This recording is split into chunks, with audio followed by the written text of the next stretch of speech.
Your ego doesn't exist. There's nothing to get rid of. It's an illusion, as I tried to explain. But you still want to ask how to stop the illusion. Now, who's asking?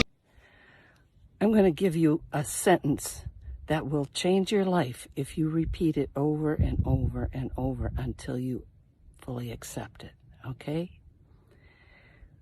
I accept myself completely here and now and consciously experience everything I feel, think, say, and do as a necessary part of my awakening.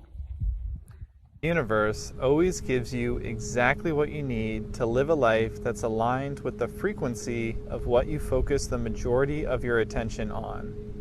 It's essential that you become clear on your heart's desire, focus as much of your attention as possible on it, and courageously open yourself up to whatever wants to come into your life. This is burning in my mind, and it's not going to go away until I share this. When you realize the amount of power you have as an individual person, your perspective on everything in life changes. And I know because I went from having this very small-minded view of life to this like completely open-minded view of life where nothing phases me. When you understand your power as an individual, if your boss wants to fire you, it's like, fire me. Like, I have a business. I'll get another job. Who cares? You failed class? Okay, I'll do it again. If a business deal gets rejected, it's like, okay, I'll find another one that's better for me. If the person you're dating wants to cheat on you, like, let them leave you. Bye. I'll hold the door. You can find someone better. The person who's meant for me will come find me. I mean, I'm married. You can do anything you want in life. Anything. Don't be threatened by things. Understand you're powerful enough to get other things that are better. Warning, this manifestation method is insanely effective and can be done overnight. Before we get started, comment below, all that I desire manifests. This is called the whisper method. And this works best for manifesting specific situations with people, whether that's a career, a date, I don't know, anything that involves someone else. So say you're lying in bed at night, you are falling asleep. You can put on some Hertz music, like 432 Hertz on YouTube. You are feeling in a sleepy state, about to go to sleep. Visualize somebody and tell them what you would want them to do. Whisper in their ear, you have given me a promotion. This one works fast, guys, so you better go try it. I have this pattern in my life where whenever I'm talking to somebody, if I'm dating somebody, if I'm in any kind of intimate relationship with somebody, I always feel as though they don't care as much as I do, or they don't love me as much as I do, or I just always tell myself like, holy shit, they just don't care. Like they don't feel for me what I feel for them. And for a while that feeling was comfortable, like blaming other people feels good for a minute. Until it's like, damn, I'm really just reliving the same thing. Like, does everybody really not give a fuck about me the way I give a fuck about them? Like, ow, like, fuck, I'm 18 years old and, like, I'm never, like, every person I've ever interacted with just, like, doesn't give a fuck about me. And the harsh fucking truth is that everything is a reflection of ourselves.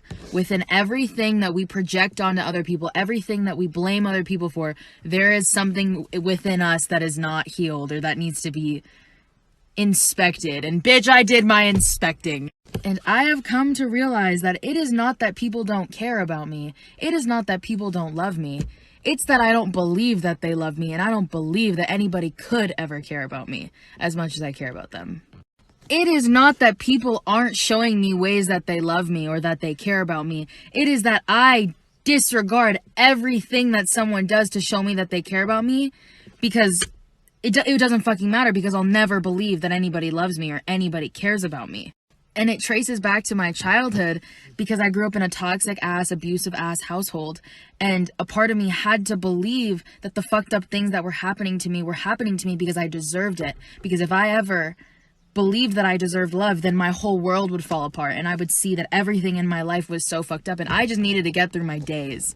And that's now translated into like this 18-year-old woman that I am, like trying to connect with people and feel love and love people openly. But I can't because I don't even think that that is something I even deserve.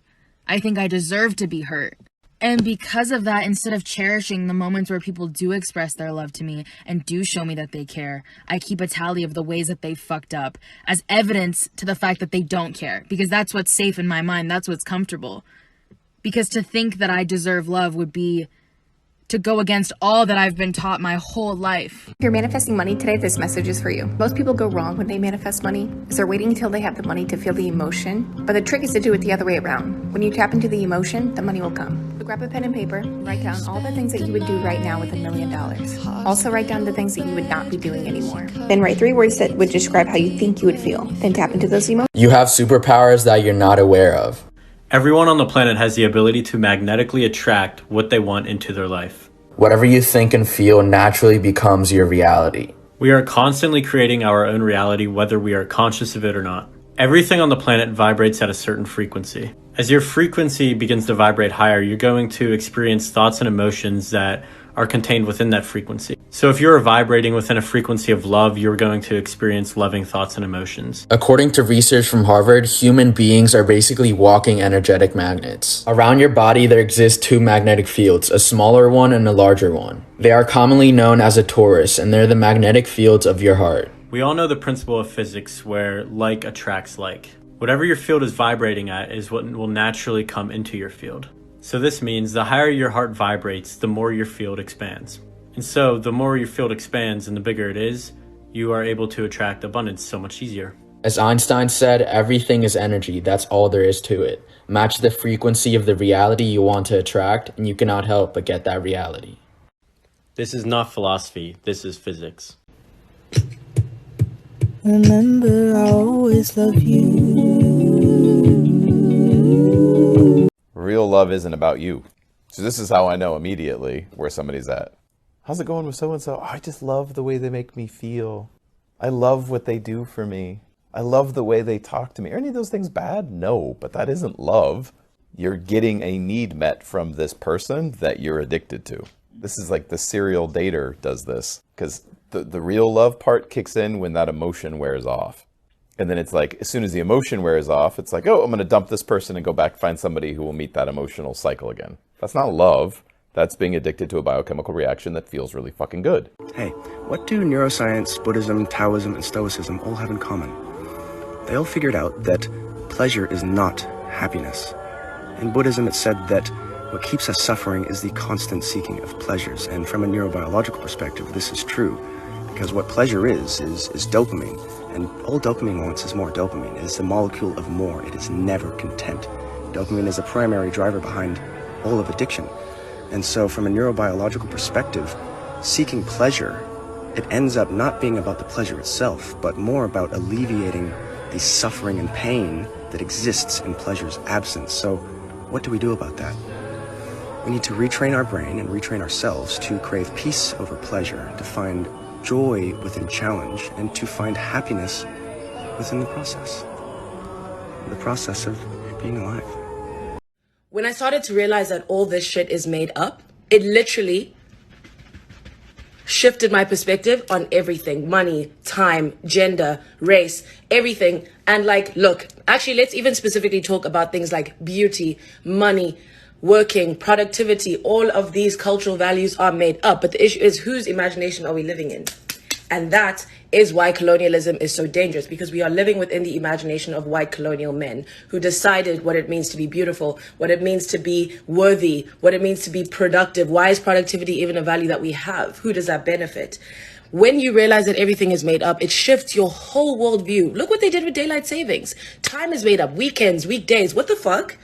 We're on a fucking floating rock. What the fuck are we doing? And the issue is, the marginalized people who have the radical imagination never actually have the power to make that imagination come true. And that is why liberation movements are so important. Okay, the end.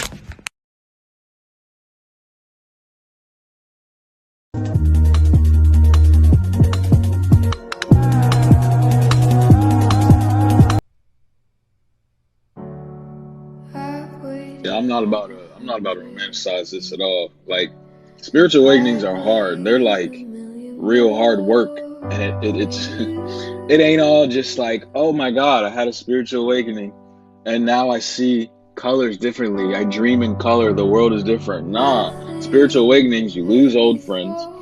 You realize half the friends you had are not even your real friends. You were just doing stuff because they were feeding into your bad habits. You don't understand anybody because you're trying to understand yourself. No one understands you. So you feel misunderstood. You're isolated, alienated. And now you can't see the world any way like you did before. And now your whole life you're spent trying to recorrect those old bad habits. And all these traumas come up. And now you're like, what the fuck? I got to take care of those.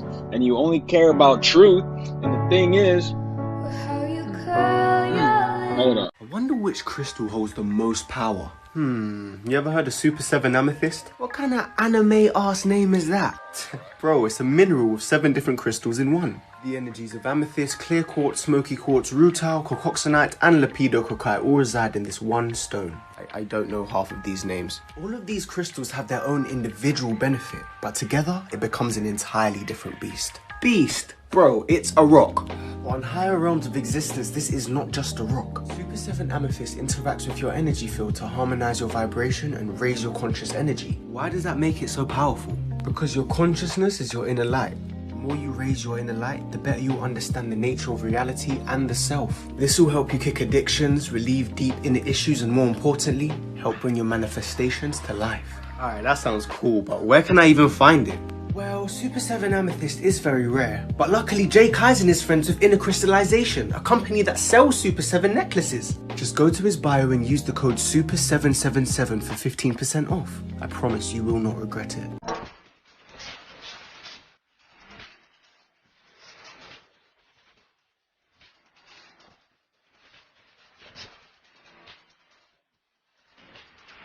Okay, so I don't really believe in manifestation that much, so I did the whisper technique as a joke with someone that has not talked to me in like 2 months, and I whispered in their ear what I want them to say to me as a joke, and then literally yesterday they called me and said those exact words, and I didn't know what to do because I didn't actually want it to happen. I was just trying out the whisper technique because I saw it on TikTok. So if you use that, be very careful because they will say that to you, and make sure you have a plan for that. Your brain is like a supercomputer and your self-talk is a program it will run. So if you tell yourself you're not good at remembering names, you will not remember the name of the next person you meet because you program your supercomputer not to. And I always tell people that your self-talk is important and it is the program that will run. And I always tell people to keep it positive, keep it empowering because your mind is always eavesdropping on your self-talk. You know, it be the people that do the least for you that have the most control over your mind and your decisions. That needs to stop. That needs to stop. You know, if every time someone asks you a question, you try to say the right answer, your entire life is a test. And when did you have the most anxiety in grammar school and high school? No question. On test day. No question. So your entire life become this test. I ain't trying to say the right answer. I am just doing what I feel. My mama said trying is failing. There is no ifs, woulds, coulds, shoulds. It just is. And we just are. Okay, I just opened my third eye and I'm panicking a little bit. Oh shit, tell me more. So I was in this meditation, focusing on breath, thoughts were coming up. All of a sudden, my third eye started pulsing and I was brought to another dimension. What did you see? I actually saw myself in spirit form. I saw other spirits and I saw like geometrical patterns. I think I was brought to where we go when we die. Whoa, did you learn anything? I did, actually. I learned that we're all energy and energy cannot die. It can only be transferred. That's why it's important that we protect our energy. It's probably the most important thing, literally. And a being there told me that I have to learn more about protecting my energy in this physical realm just as much as in the spiritual realm. Oh my God, it's so important. They're one and the same. The only difference is we are materialized. So we really are spiritual beings with temporary bodies. Yeah, and I'm gonna tell you a little bit more about protection in the spiritual realm just to make sure you're safe. Thank you.